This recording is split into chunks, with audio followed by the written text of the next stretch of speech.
bit more in a second.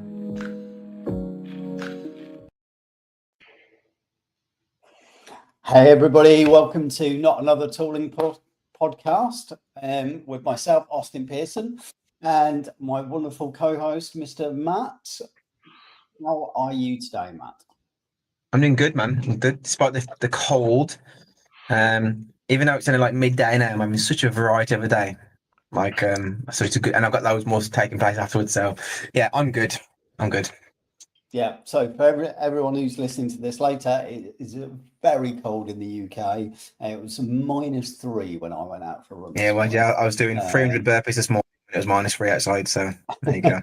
But it is properly sunny, as you can see from all of our backgrounds today, which is great. And today we have a wonderful special guest. So welcome to the podcast, Louis. Thank you for coming on. My pleasure. Thanks for having me. I assume it's just as cold where you are, is it? It is very cold, I have to say. Very, very, very beautiful to look at, though. It's nice and white everywhere still, so it's very good. Super. And other than what looks like an insane collection of Lego behind you, is it? It is an insane collection of Lego, I have to admit, yes. Very cool. Very cool. What is it that you do, Louis? So I am the co-founder of Enably, which is a automation, orchestration and agentic business focusing all the way from business process through to sort of enterprise service management. And we focus mainly on advisory and then delivering actually for our customers and enabling them to use the technology that they're hoping to use. Superb. And what has happened in your life to get you to this place in your journey? Yeah. Well, it all started probably up until a year ago. We went out for drinks with my co-founder Dean, and we decided it was a good idea to start a business. But prior to that, so I was CIO at Keyloop for a couple of years. Before that, I was VP of IT engineering at Sophos, the cybersecurity company, for 6-7 years. And then before that, I was the head of IT technology at Virgin Trains. And I've had a background of the last nearly 30 years in technology, starting out on like VMS, which many people won't know what it is, unfortunately, but going all the way back. So, pre-dot-com boom was when I started in technology. I didn't know he was at Virgin, because I knew Dean was at Virgin. I was actually on a call earlier on, and I was talking about I think what Dean told me is when there's like issues taking place, everybody's essentially the same rank, and anyone in senior IT is basically on the side of the platform helping out with customers and stuff as well, which I thought was a cool story. It's one of the only places I've worked that has a non-hierarchical organizational structure, which was something that Richard Branson wanted to bring forward into the business. And it's really good. So if you're a train manager, you run the train. You are the most senior person in the business at that point. So whether you're CEO or whether you're head of IT or technology, if you need to go, so if they're short and someone serve coffee, you go serve coffee. And that's a really interesting business model, very fluid, but really empowering for the organization. I love that. That sounds like a podcast. Oh yeah, it's a whole topic in itself. Yeah, amazing. So, enterprise orchestration. How would you describe what that is today?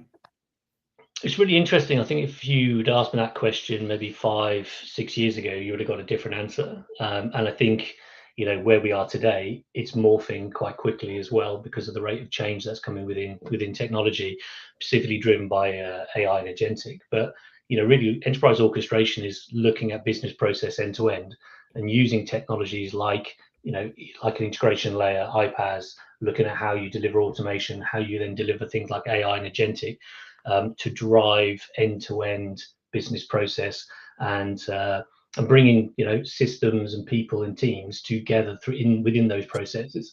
And ultimately, what it gives you is visibility, the ability for you to observe what's happening with your end-to-end business process. So, I think it's for a lot of businesses today, it's an area of real focus, because as you start moving from a world where we've got applications for nearly every single function you could ever imagine, right? I mean, in most organizations, they have in excess of 200 to 800 SaaS applications, and maybe a quarter of those are managed by IT. But there is business process that runs through all of that. So when you start thinking about enterprise orchestration, is how do I pull all of those together, understand, for example, the full hire to retire process.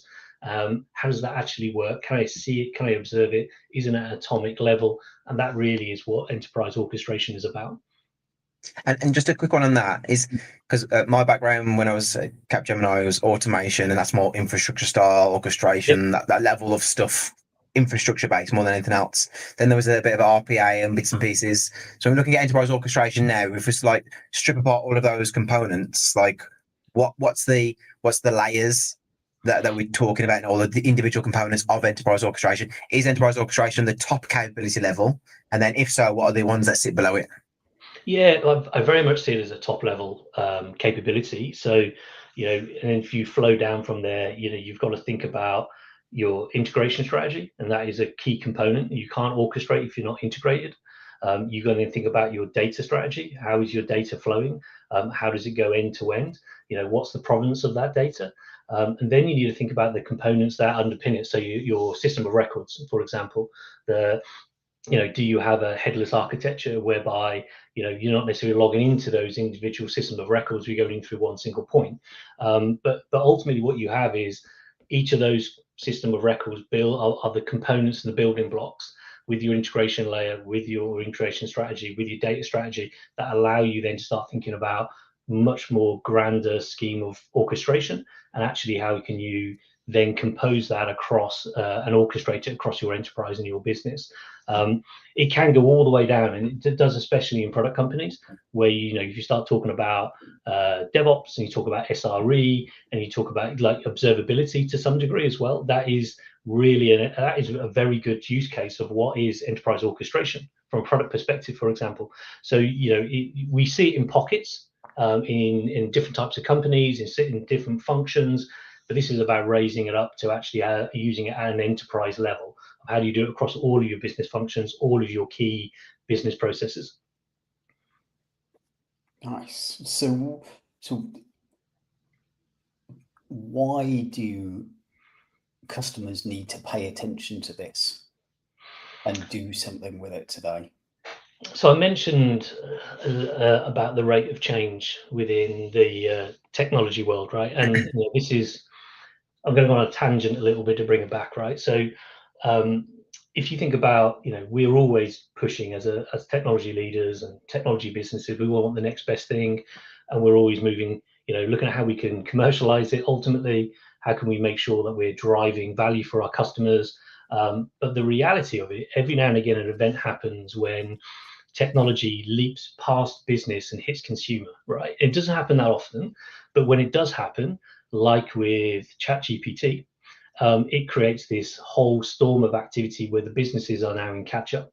So tech organizations are trying to catch up with what's happening from an AI perspective, usage, generative, agentic orchestration. They are really trying to move as fast as they can to commercialize and monetize this new technology, which is now in the hands of consumers. And that really drives a rate of change within businesses, right? And across all businesses, because now you have employees who have a better experience with their own tech than they can get access to in their workplace. And that always drives a level of pace.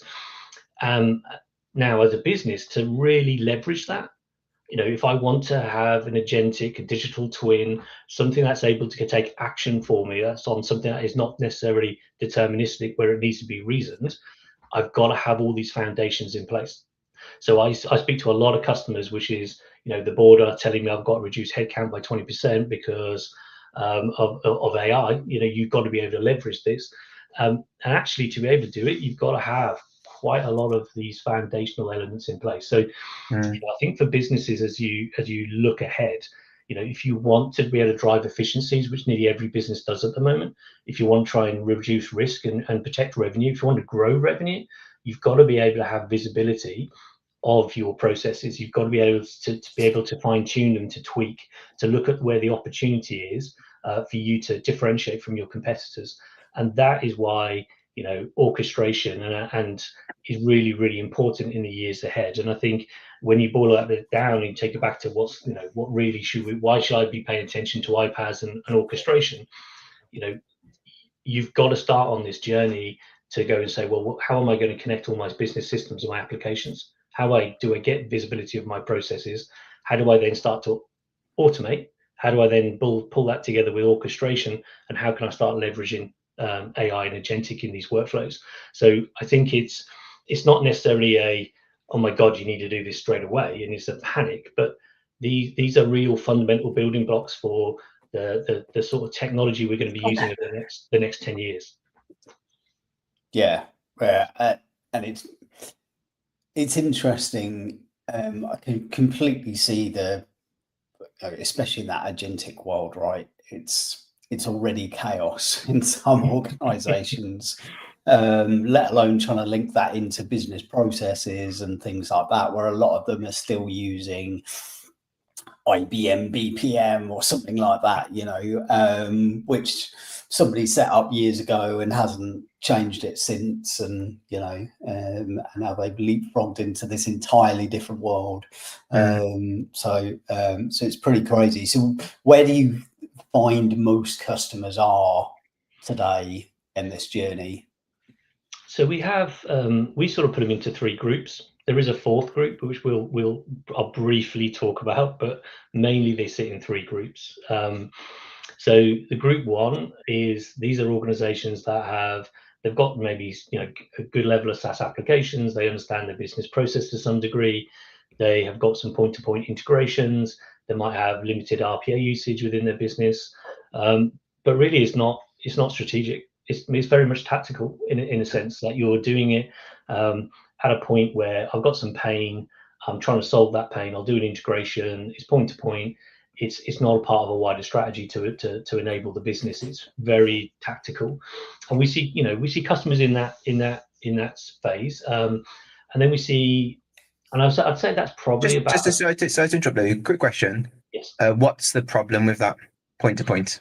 Oh, right. Okay. So it's the scalability, really. I mean, that's one of the biggest challenges you have. Scalability. If you think about from an integration perspective, every time I want to go and connect application A to 10 other applications, I have to go and build each of those integrations. Okay. And so if you then start to scale that out, think about the number of integrations that you're going to be building that are going to be custom, that you're then going to have to support and maintain. And it becomes really easy for it to become something where it's like a cottage industry, where I've got an entire team of people just working on these custom integrations that I'm putting in place. And it's not something that is composable for your business. I can't plug and play on an application. I have to go back and redo all that work. And it's very hard to manage that at scale. I think the other challenge around that is, how do you govern it? Like, how do you secure it? How do you govern it? How do you make sure the standards are being followed? What guardrails are you putting up? It's not easy. And then, where the utopia point is, you want to be able to federate this out to your business.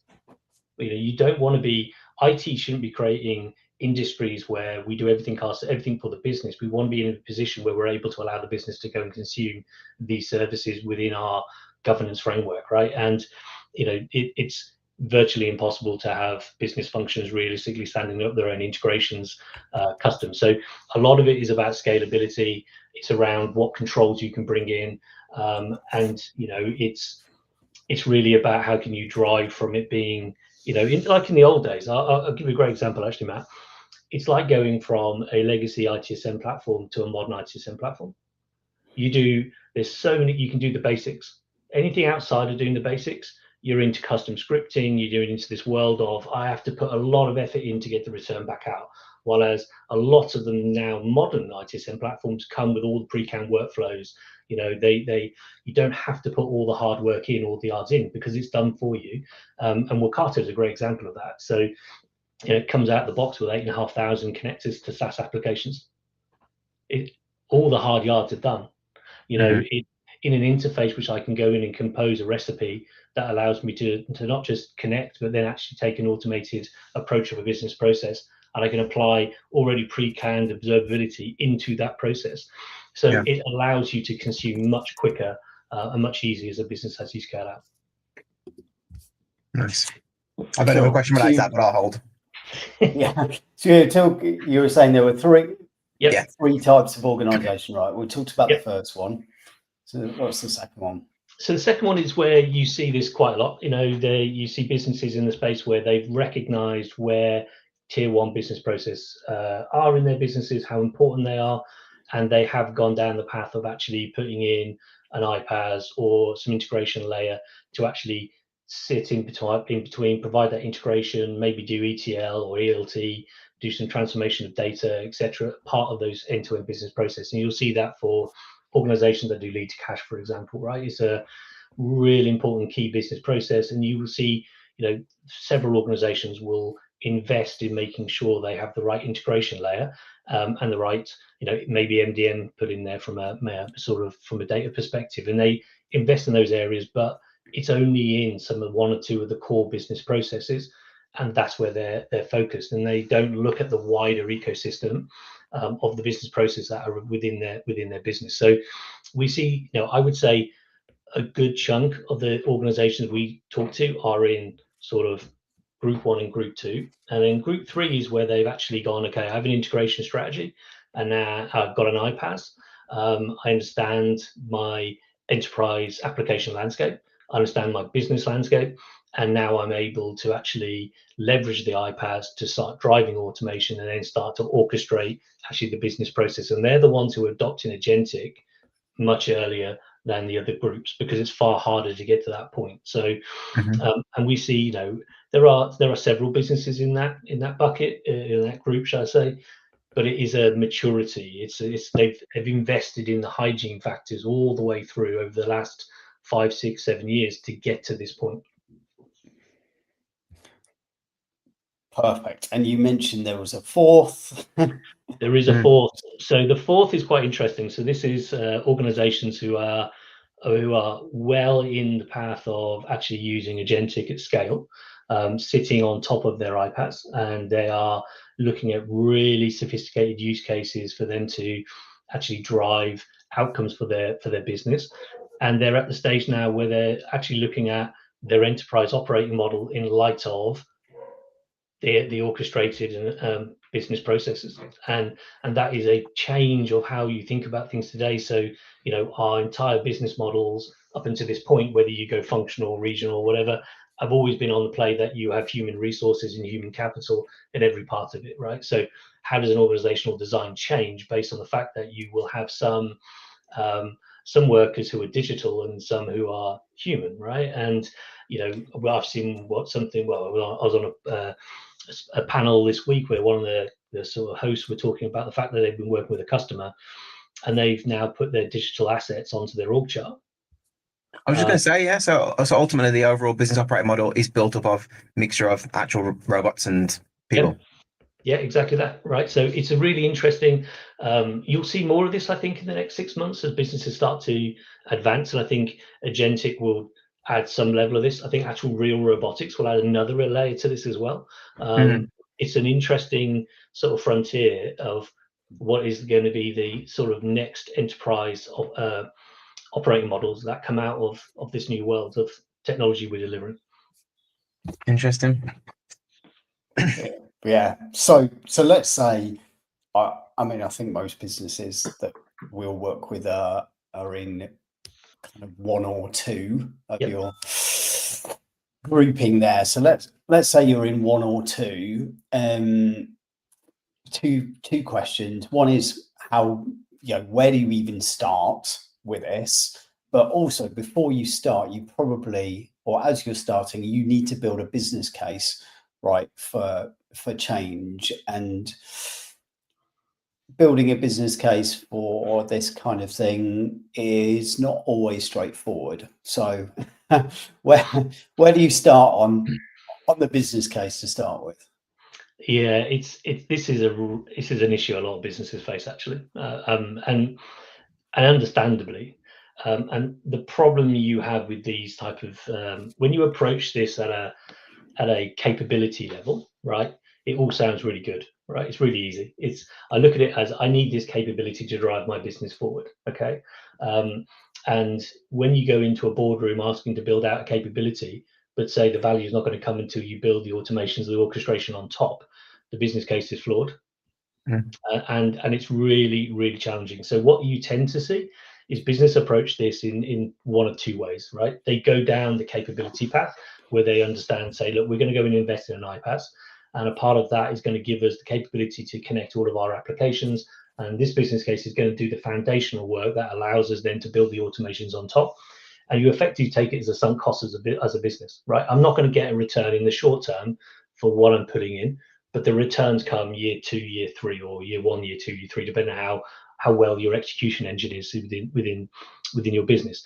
That really does require the concept of I'm investing to get a return in the future. The problem is you can't tell them what the return is going to be, because you've not gone through and defined what the use cases are, because you're taking it as a capability layer. So that is one, but we see businesses go down that approach with we know it's the right thing for the business. We know it's going to deliver the returns, but they build out their sort of planning cycle, and the way they do their business cases is we're going to invest, we're going to have a period where we then look at the use cases, and then that is going to layer on top of the investment that we've already made.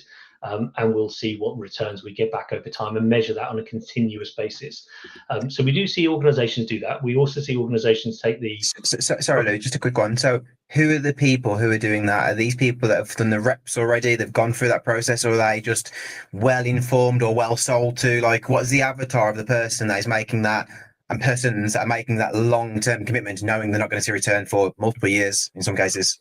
Yeah, so you need like board. That is generally an executive board level sort of decision where you're looking at, okay, I understand from a strategy perspective where the business wants to go, what it's trying to achieve it as a set of objectives, and you're looking at the vehicles that's going to help drive that forward. And this is one of those vehicles, generally speaking.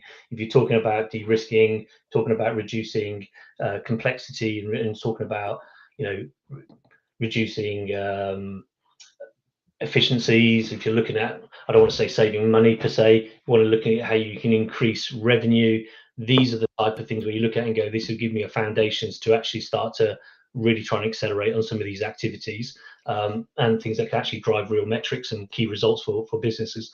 But that is generally a very strategic minded organization, and where you're looking at this from a multiple year on return.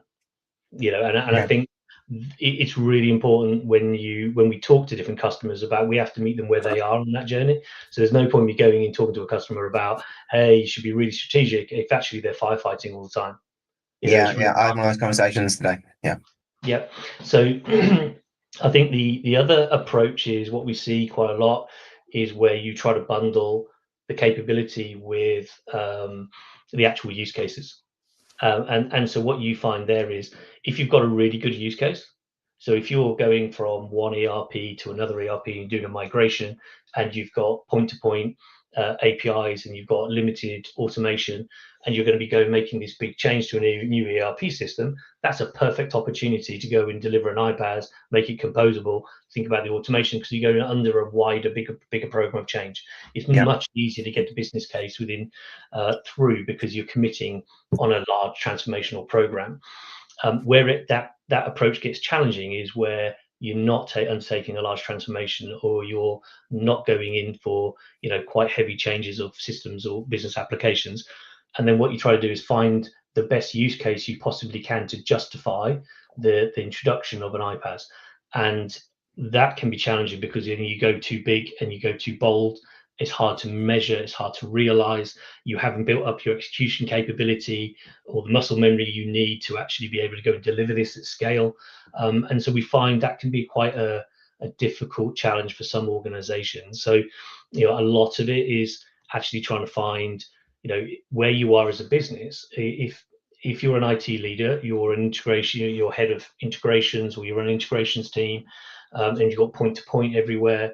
I think there it's about looking at, well, how can I break, for example, the lineage between company revenue growth versus headcount growth in my organization?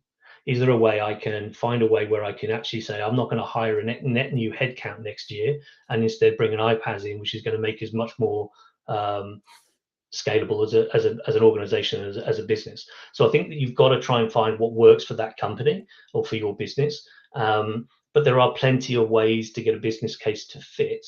I think that the key is not to go too bold and start promising the world, just make sure you either have really defined use cases where there's value, or go in under a larger program, or realistically, be very strategic about it if you can, and look 2-3 years out. And this is a very easy business case if you're looking further ahead. Yeah. Okay. Cool. That's an interesting one. That second one, you kind of see that fairly regularly with not just with this, with all sorts of things. It's like, right, okay, we're moving to this version of SAP. Great, let's get all these other bits and pieces around it. And it's so definitely something that people are used to doing for investment, I think. So let's say that somebody says, yeah, here we go. Here's your money. Go off and invest in something. Where would you suggest that people start? Because most organizations will go, okay, great. What does Gartner say? What are the top 10 vendors? Let's write an RFI or RFP that says, here are the technical things I need, based on what we've read with various analysts and conferences you've been to. Send that out, and then we'll select something. And I know one of Matt's bugbears is like, hang on a minute, you're going to need some people, some process changes. You need to think about a lot of this stuff before you then select a tool, and you often don't need the greatest, latest, everything, all singing, all dancing anyway. So where would you suggest somebody starts who they're at 1 or 2 and they're like, right, I need to get up the level of maturity? What do I do? I think it's I would always, I'm a purist when it comes to these things, right? So I always start at use case as being the key vehicle for me. I think, regardless of what you're looking at, whether it's an enterprise application, whether it's iPaaS, doesn't make a blind bit of, whether it's network infrastructure, it doesn't make a blind bit of difference. You've got to start at the use cases of what you're trying to achieve. How does that align to the operational goals of the business? How can you have a positive impact on that? And then I bring it back down to, actually, if I've got use cases, how do I validate those? And that doesn't need to be a labor intensive task, but how can I validate, is the juice worth the squeeze on some of these things that I'm looking at? Do I have the execution ability to do it? What's the total cost of ownership? And this is one of the key things that I find really, still to this day, really frustrating, is people go and buy a tool, playing they've got like drug dealer marketing that's taken place, and they've got something that as they scale out, they can't afford it. You really need to understand what you're buying, how much you can afford, over the lifetime of what you want to consume. And once we've got those sort of things coming together, and you've got a vision of what you want to try to achieve, how you can influence key business objectives, then it's about, can you measure this stuff going forward? And I think, if you can start ticking these answers off, and you're understanding, like, what capability do I have? Do I have the right people? Do I have the right team structure? Do I have, to Matt's sort of point, is do I have the right operating model and processes that sit behind it for me to operate this thing? And if you're getting through that and you're going, yes, I've got all the answers to everything, great, then you're into a technology play. But I would absolutely start at the beginning on this. We've done 40 years now of technology, about building out frameworks and governance for us to be able to manage technology in our business. And we don't go throwing that away just because we get excited by a bit of tooling that comes in from a vendor. We have to go through the process and make sure it's right for the business we're in, not it's right for me as an individual in this business. So once you've got that, and you're in a position where you go, okay, I think I've lined up, we're into the tech conversation. We see a lot of RFIs and RFPs. Nothing wrong with them, as long as you can do input-based specification. I'm all on board. If you can't, you can do all the research yourself and do output-based specification by actually talking to the vendors, understanding, where the use cases are, where their value is, what they bring. And but for me, this is, I think iPaaS is very much critical to the newer technologies that are coming out. So if I was going through a tooling selection process now, I absolutely, in this area, would be thinking 3 to 5 years, and what technology is going to be coming out, how are they going to be leveraging it, best place to do things within my organization.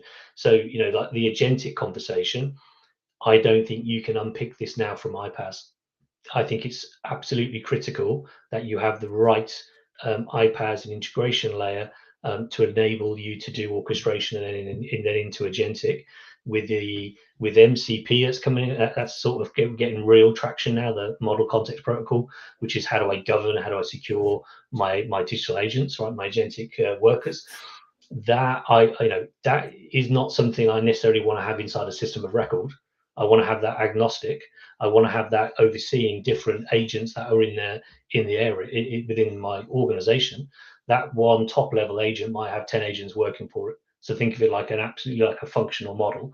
And I really feel that this is done at the integration layer, not necessarily done in header sort of systems of record. Now, I'm not saying you don't deploy them there. Absolutely, you do. If you've got ServiceNow or you've got, I don't know, Salesforce, absolutely. Right? There's great use cases for on application agentic use cases. How you manage, how you govern it, how you then bring it all together, I think is an integration play, and that is why I think you should be looking further ahead at which of the iPaaS players are providing those services that I need to consume in the coming 2, 3, 4 years. So it's a difficult space, but I think there are some iPaaS players like Wakata now who are, I think, a couple of years ahead with this technology. They're deploying, they're thinking about their sort of thought leadership in this space is really insightful about how they're approaching MCP and other areas. I think it's a key consideration. Don't just look at this as an integration problem. Yeah, although I think a lot of people find that quite hard to do, right? The pace of change, as you mentioned earlier, is so huge right now. Most people can't keep up with what's happened, let alone thinking about 3 to 5 years into the future, right?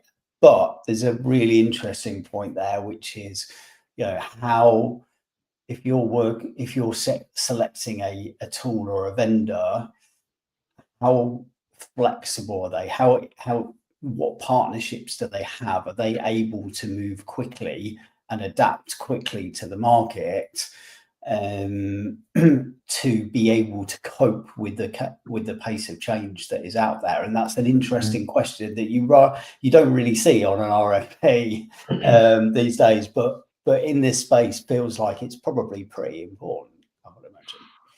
It is. I think one of the challenges is, and this is the problem we have as a tech industry, right?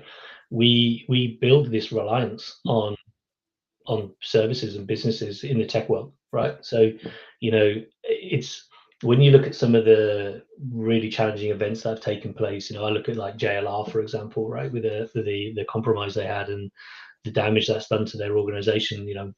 Really pleased they've recovered from that, going through the recovery process. You look at the impact of that, and reality is there's such a reliance on these technology companies that we have out there today that if you lose the ability to execute in a digital world, your business pretty much comes to a halt. And that can be really challenging for a lot of businesses. And now what we're saying is, hey, look, the technology is accelerating so quickly. These firms that you've relied on for so long, you're sort of relying on them to accelerate with you or for you, and for you then to consume what they do without knowing actually if where they're going is the right direction, because this is a new frontier in effect. So and it can be quite challenging, and I do think the industry, there's a lot of hype out there, there's a lot of marketing that is being pushed out, and there's a lot of concern about AI and the direction we're going from a societal point of view. And it's really, it's very, very hard as an IT leader to sit there and go, I've got a crystal ball. I know exactly what's going to happen here. I know which horses to back. I'm not worried about an AI bubble. It's all going to be good. It's like, this is hard. At the best of times, it's hard. And this is probably a point now where most organizations, they look at it, they can make educated, informed decisions, but we're going to get it wrong, right? And we're going to have to undo some of the things that we've done. There'll be changes of direction. I think it's about trying to put yourself in the best position to as a business to be able to maneuver to these changes as they come about, and having suppliers that are in the same sort of situation as you are, and they can navigate it.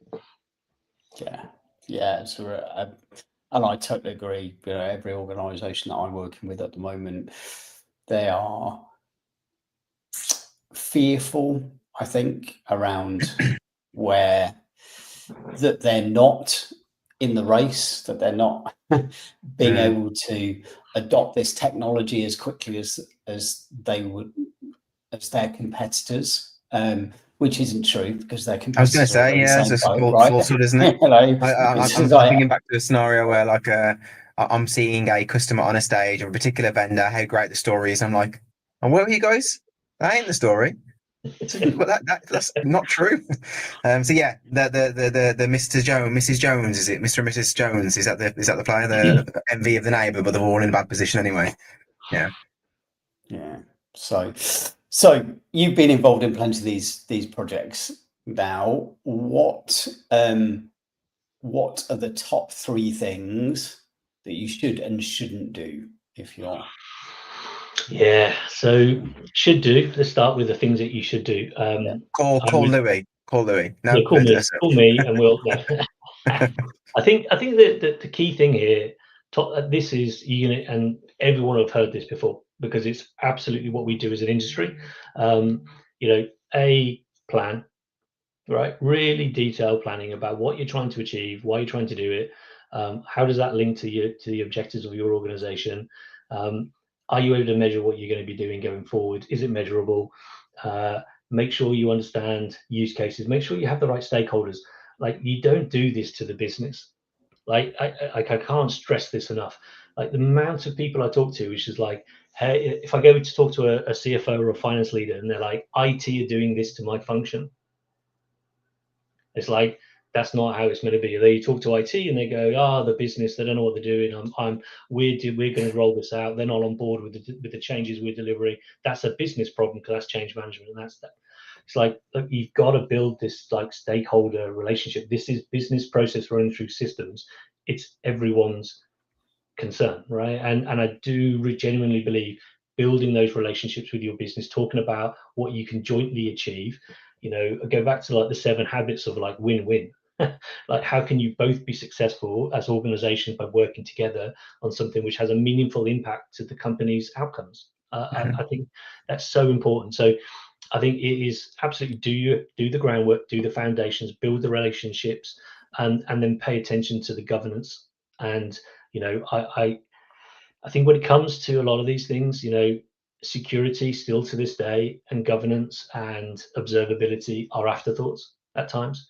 And you know, just because you're doing something in integration layer doesn't mean you stop there and you don't think about it. I think they are absolutely key things that you must consider as you go down this journey. So there are 3 things I would absolutely do. I think the things not to do is to run off and go buy tech. Like, don't run off with the first vendor you meet and go off and buy that product. I would also be very, very conscious about getting locked in to vendor technology where it's a bolt on to their core product. I think that is one of the challenges we see quite a lot. You know, I talk to companies who they go, I'm a this shop, I'm a that shop, and they are only interested in buying technology from that one, you know, super vendor. And you know, that lock in, that stops you from having the ability and flexibility to come away to use it as a composable layer. So don't get caught out by getting vendor lock-in because you know you believe that you're a certain shop of some form or another. And then the other thing I would absolutely not do is I wouldn't look at this as something which is very tactical and something that's hidden away in the background, and doesn't, you know, I would discuss this with leadership. I would discuss this with the executive. I would bring the awareness of how important this is to the business going, you know, in the long term, in the long run. You see a lot of integration and iPaaS deliveries being done as a byproduct of something else, and they never get any airtime. And I don't think businesses appreciate how important this layer is to their operations. So they're the 3 things I would do, 3 things I would not do, as you go down this sort of venture. Perfect. And that leads to a really interesting question, which is, you talked about measuring success earlier, and you know, assuming you're aligned with the business objectives and you've got measurements in place, that's all great. One thing that we often see is, right, this is a point in time investment. Right, let's just buy this tool, let's put it in, solve this problem, and then it gets dusty, and in 3 or 4 years' time, you replace it with something else, right? So in this space, how do you make sure that there is constant improvement that is continuing to add value to the business? I think it's a really it's a really good point, and good question. I think this is not a iPaaS problem.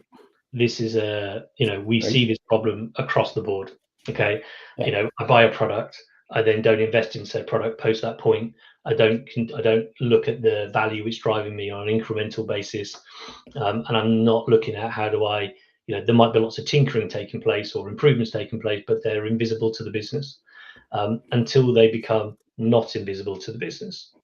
And whether that's a, hey, we're running hot on expense plan, let's look at how we can reduce our expense plan, or whether the CEO has a WTF moment, right? And this happens with certain said vendors when they suddenly get their EDP or they get their large bill come in, and they're like, wow, what on earth is going on?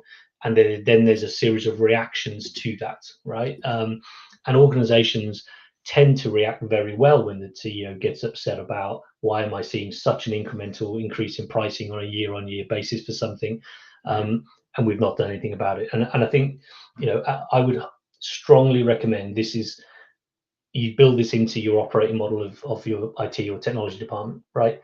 You've got to look at every investment you make on a 3-year horizon, and you've got to then actually work that 3-year investment. Think of it like a portfolio.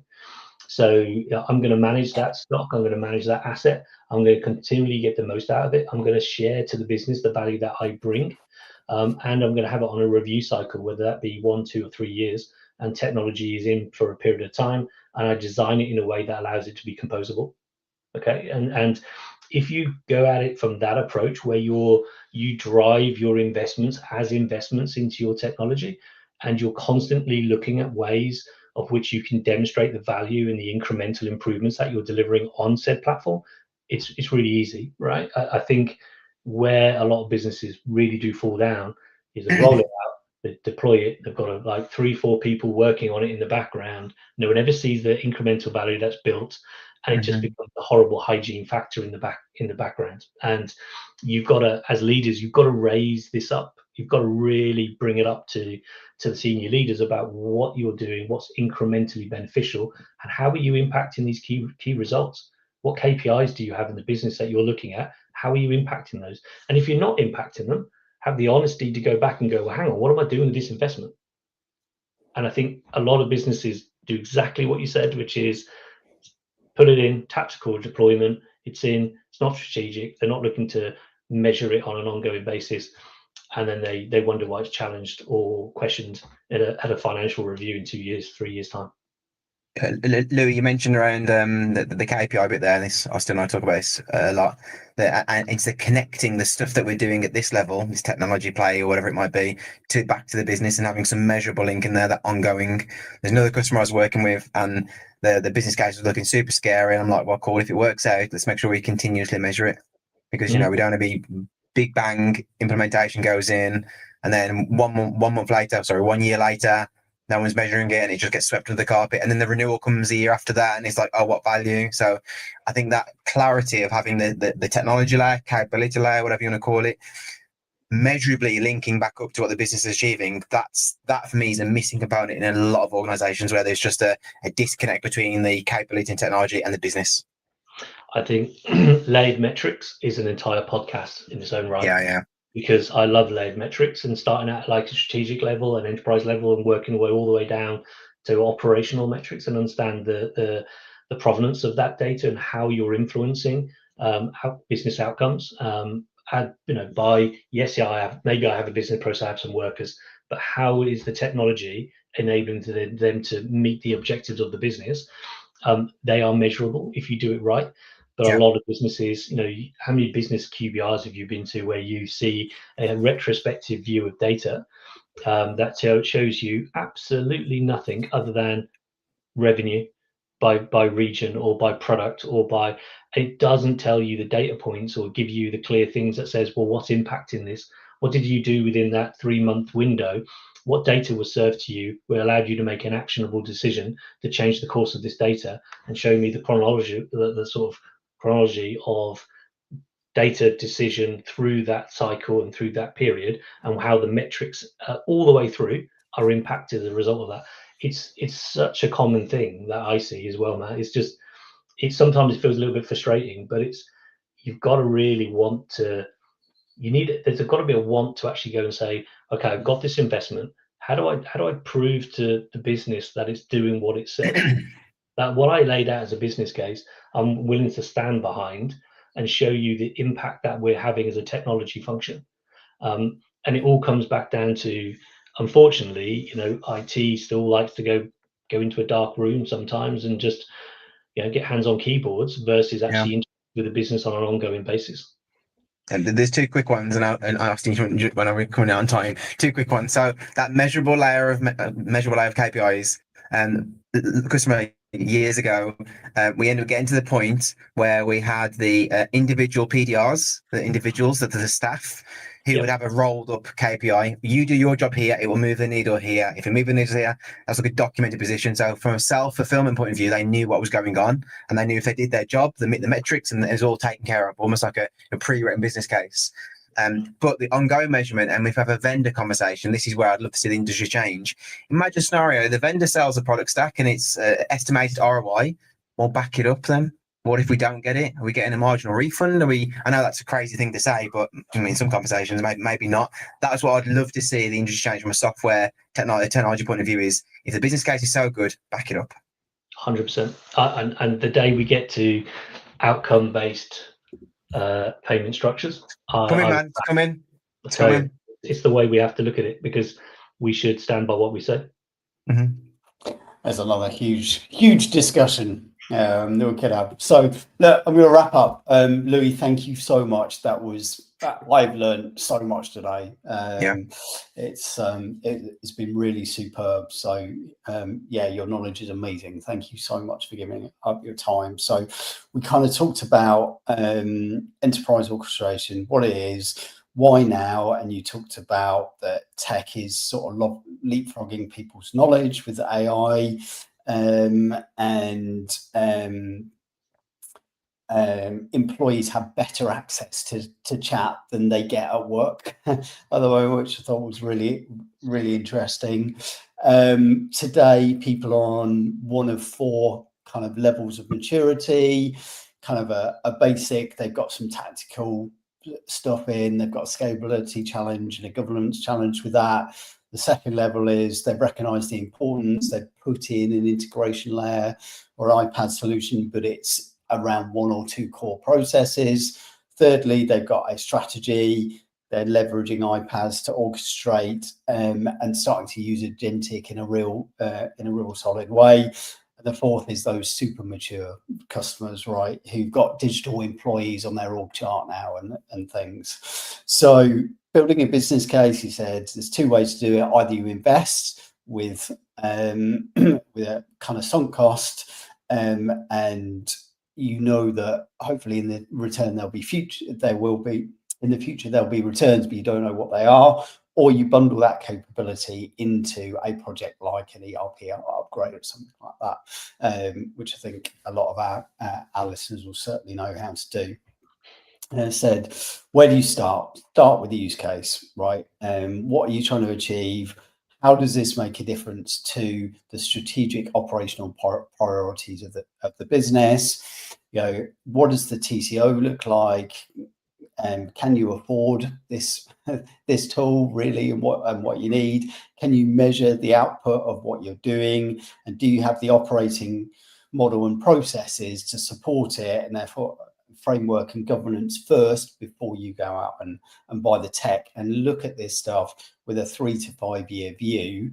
And is your vendor future proofing what we can do to help the the huge rate of change that we're seeing today. Then you talked about the top 3 things to do. Firstly, plan. Make sure you know what, why, your objectives, are they measurable, etc. The second thing is get the right stakeholders in place. Build those business relationships to make sure that we all win the business, not just IT. It's not 2 separate projects. And thirdly, you said make sure that you have a governance, security, and observability wrapped around this early on. And you said don't just buy tech from the shiny vendor that is out there. Don't necessarily just buy it as a bolt-on from a super vendor that you're already using, and make strategic decisions, not tactical decisions there. Now, I'm sure I've missed half of what we've talked about. Matt, was there any obvious things that I missed out? I think every time you come to wrap, I feel they're getting longer and longer. I mean, it's a good thing. But no, I think you're pretty thorough. We haven't asked, I guess, Louis, on if people want to get in touch. Where do they want to go? Yeah. If you want to get in touch with us, you're more than happy to reach out to me on LinkedIn, or you can go to our website at enably.uk. We have otherwise, it's drop me an email at louis@enably.co.uk. Awesome, wonderful. I'm going to drop that. Trying to drop that in the chat. Oh, brilliant. I can't put it in the chat for some reason. No. Oh, from this end. Okay.